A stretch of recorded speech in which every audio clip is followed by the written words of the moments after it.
All right, so the plants just arrived, but I got to thinking, I have this terrible nightmare where I go to start a planted tank and I can't finish it in enough time to edit a video for Sunday. So even though the plants are here and I could theoretically be planting this now, there's a couple of little things that I'd like to do, including adding CO2 to this tank. And while I'm at it, I'm also adding CO2 to the face tank, and I'll tell you why. We've got a couple of things to wrap up this big tank, and something new to try on the face tank that's coming up right after this.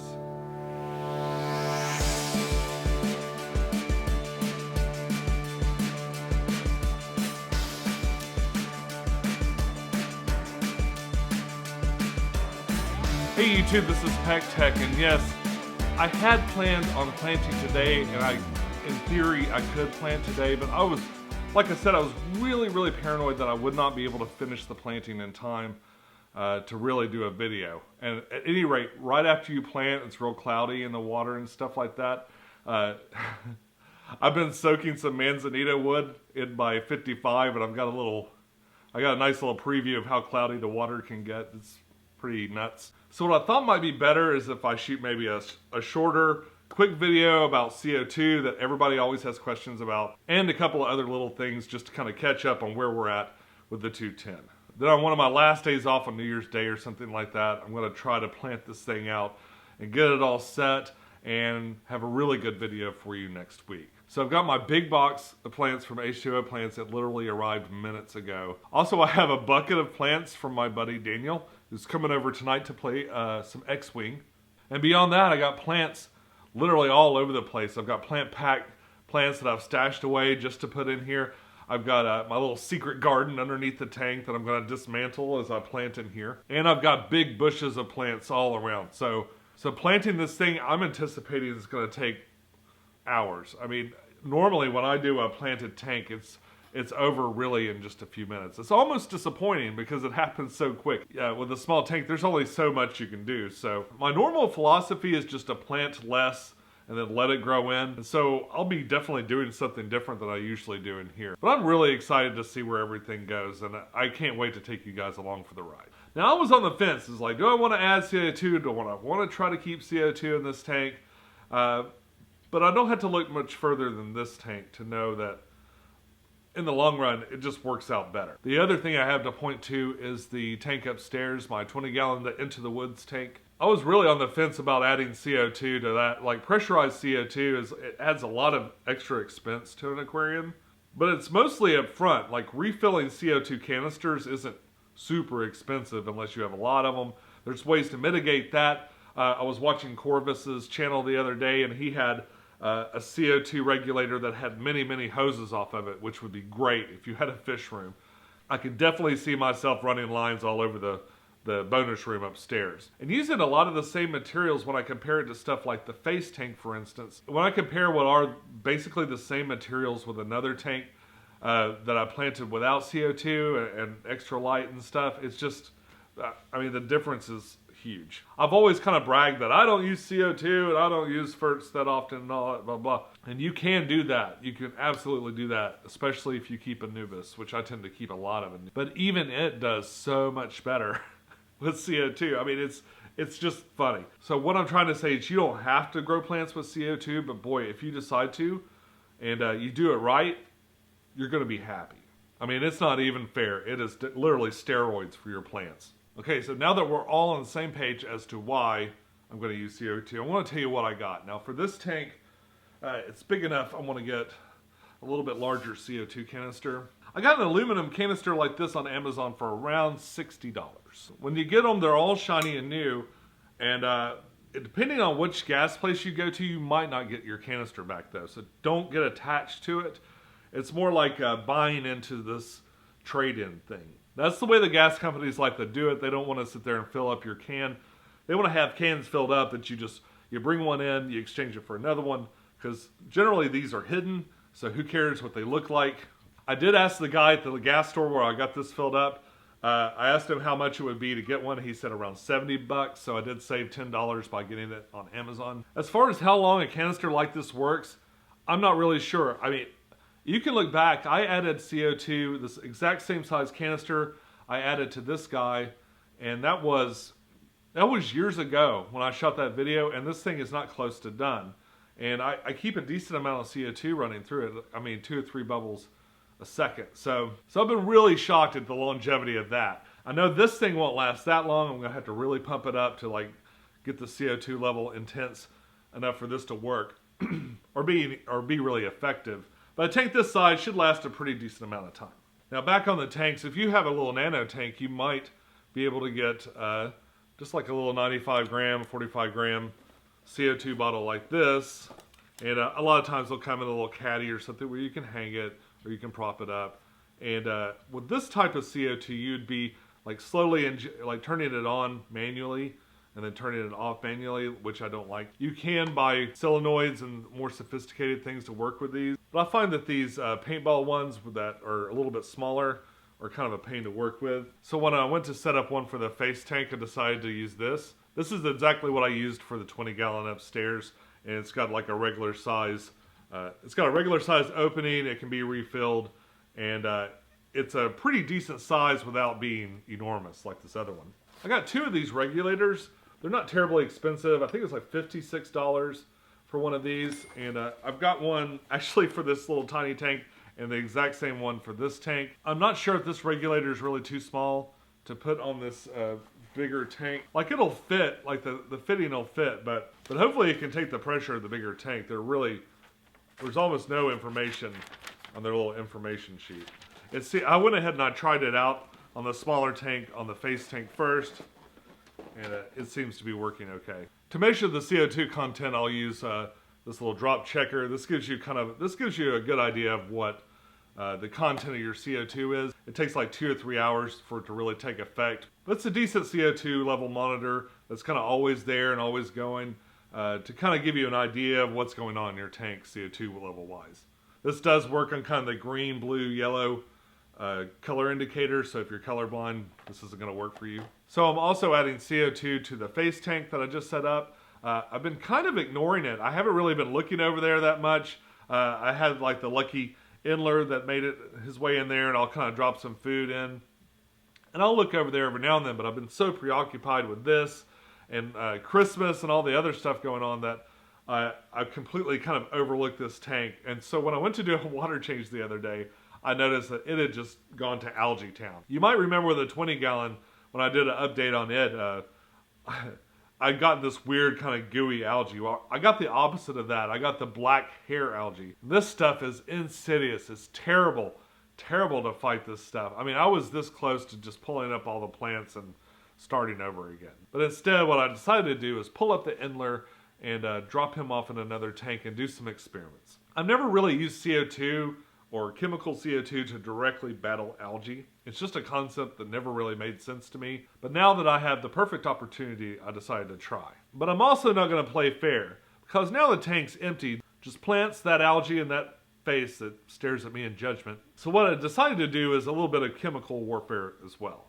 Blackbeard algae specifically is very, very susceptible to hydrogen peroxide. So along with my water change, what I did was I sprayed down with hydrogen peroxide all the plants, all the decorations. I just hosed down everything I could get to with hydrogen peroxide. I decided to do it with a spray rather than just dose it in there, just to make sure it got on specific things that I wanted. I did drain quite a bit of water out to do this. So after I filled it back up and I looked in there the next day, I see exactly what I expected to see, which is all the algae had turned red. This is the algae dying. And although I pulled lots and lots and lots of this stuff out, it was just going to always be there. And even if I pull it off, it'll go to float around. So really, if I wanted to get rid of it quickly, my best bet was just to nuke it. I'm a big advocate of not playing chemistry set with your aquariums, but a new tank with no fish in it that you just want to see what happens, this is the best way to experiment.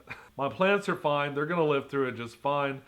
They've got CO2 now, so we're going to see if they just kind of grow through this algae thing. And I'm hoping that the algae will just kind of die off, float away, and then the new plant growth will just consume all that energy. I know they have plenty of light. Now they have another component they need, and I think it's going to work. Let's take a quick look at all the components that I used to set up the face tank. Now, as I said, I bought 2 of these regulators on Amazon. What's important about these regulators is they come with a solenoid which plugs in here. and that will allow you to use this on a timer, so you can have the CO2 come on when you want it to come on. It also has two gauges. One's a working pressure gauge and one's a tank pressure gauge, as well as a bubble counter and a fine bubble tuner. Now, I'm not using the bubble counter here. I'm actually going to use a different bubble counter, but I did attach it to this small CO2 container. It fits just fine on there. Another thing that's really important to use is CO2 resistant tubing.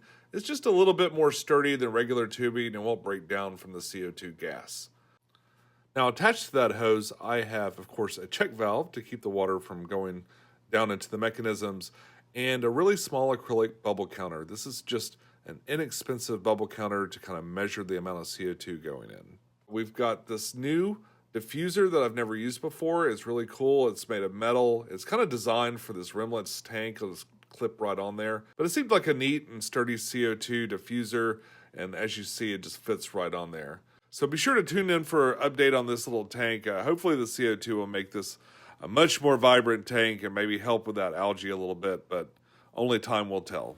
Now, if you go on Amazon or eBay or something like that and you're looking for CO2 components, you're going to run across a couple of really common things.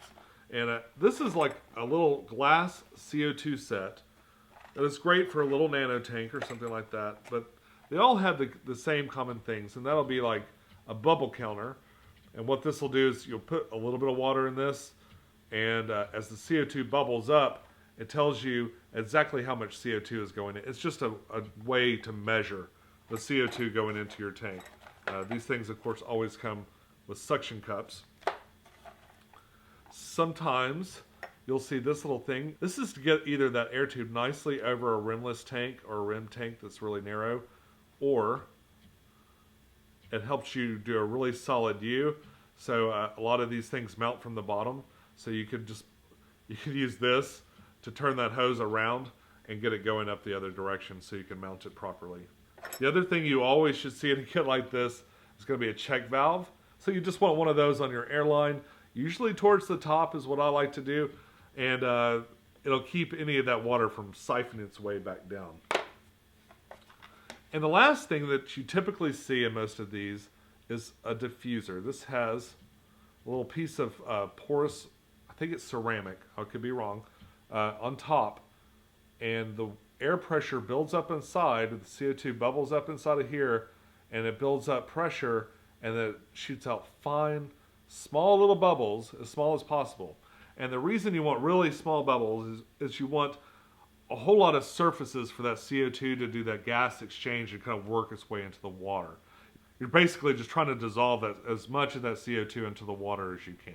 Now, pretty much ceramic diffusers of different types are all I've ever used in a tank. So I decided to try a new product. It's a CO2 reactor, and this particular one is kind of inexpensively made, but it's not going to cost me a lot to experiment with this particular device. I think this is maybe $13 or something like that. You could probably DIY one of these. I'm not sure how. I wanted to at least spend the 13 bucks just to kind of see how it works. And this is a reactor versus a diffuser, and all that means is that the CO2 is going to go in here and spin around, and it's going to try to do a bunch of dissolving in here versus just bubbling up out of it. Supposedly these things dissolve CO2 in your tank really, really well, and so the goal is going to be to try and dissolve CO2 inside of the pump out chamber. So after it goes through the biological stuff and it goes back in the chamber with the pump, I'm going to try and do a CO2 reactor there. This is made to go in line, but this is so flimsy and cheap I can't risk it. Do not trust it like just attached to the side underneath the cabinet somewhere. I want this inside my sump. So instead of attaching this to the main lines that are going in and out, so what I'm going to do is I'm going to take a small pump like this. And this is a pump I brought up a bunch of times. I've used it for the corner filter for my 20 gallon. I've used it for a bunch of different things. And it's just a nice cheap little pump. It's like $8. So I'm going to attach this along with some hose to the reactor. And I'm going to set that up in the sump. And then eventually what the plan will be is to split this off again. And I'm going to send some of the water into the extra tub. And that'll provide a water source for the tub. And once I drill everything out, that tub will in turn overflow back into the main pump area. I'll basically have another small tank underneath here, but that's for another video. Now after the CO2 goes through all the reactor and all that sort of thing, there'll be a short section of hose for it to kind of finally work its way through, and then I'd like to end this in probably a sponge. And for the sponge, what I'd like it to do is be sort of a combination noise dampening device for the pump that's in here, and an outlet for this hose to get to. So the CO2 will further get stunk into the sponge. Everything's coming up right about where the pump's starting to suck things in, and hopefully most of that stuff will just get carried on into the aquarium. And if none of that works, I can try some more traditional things. I can run some CO2 line into the tank and any number of places that blow bubbles from there. But I thought this would be fun. I mean, especially for the cost of maybe $25 or so materials, I'm making a little CO2 reactor inside the sump. And I thought that would be more fun than just running a traditional CO2 line. The other thing that's cool is those things are pretty closed off, and they have lids, those glass lids. Now there is space for air and oxygen to kind of get out of there, but it's not completely open so that the CO2 that does bubble up won't just like immediately rise out of the air. Oh, the other thing I wanted to mention as far as lights on here, I've got 3 of these Kessel A160WEs. You may remember I bought one of these already. I've got 2 more with goosenecks on there, and they all look really great. I'm hoping one day to add a controller to it and use that as a timer, but in the short term I can probably put them all on a timer and just have them come on and off. I'm looking forward to that controller though, especially like unifying the way the colors look and everything looks in there. It's really neat. Right now with the lights on, even just barely on, it's like super bright. I was really worried that I should have got the 360s, but when I looked around for the 3 people with 360s, they're all like, well, I had to turn the power down because it was just too bright. So I thought, well, maybe I just won't buy as bright a light. This is them at their dimmest setting, so I am not worried at all about the amount of plant growth that I'm going to get. What I'm worried about now is I'm going to have to get bigger studio lights so that we can basically balance out. I could get myself as bright as the aquarium. But yes, I did decide to go with the Kessels. They're just better made. There were some aesthetic issues that my wife had. My wife really loves the way that these lights look. And if she's willing to go along with me to get some more, then I was going to take it. So now all the aquariums kind of match and everything looks nice in the living room. And she's happy, I'm happy, and I think they grow plants like gangbusters. So, and folks, don't forget the North Bend USA is offering 12% off their fish food for my viewers. Just enter the code Pecktec12 to get your 12% off. All right, folks, I'm going to wrap it there. Thank you so much for tuning in today. I'm sorry that you didn't get to see the planting, but that's going to happen real soon. I just want to take my time with it and do it right. I can't wait to break into all these plants. I've got plants just everywhere waiting to go inside this tank, and I'm ready to just make it happen. Now, folks, that's all I got for you today, but if you cannot wait to see this tank set up, if you cannot wait to see the plants in there, I suggest you check me out on Instagram, where I frequently leave spoilers. Until next time, follow your bliss, keep a clean tank, and I'll see you soon. Bye-bye.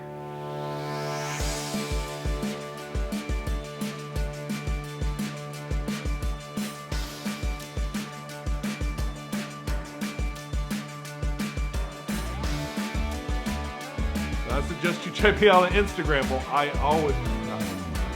using a lot of the same materials when I compare it to stuff like the face tank, for instance, which was has been doing terrible.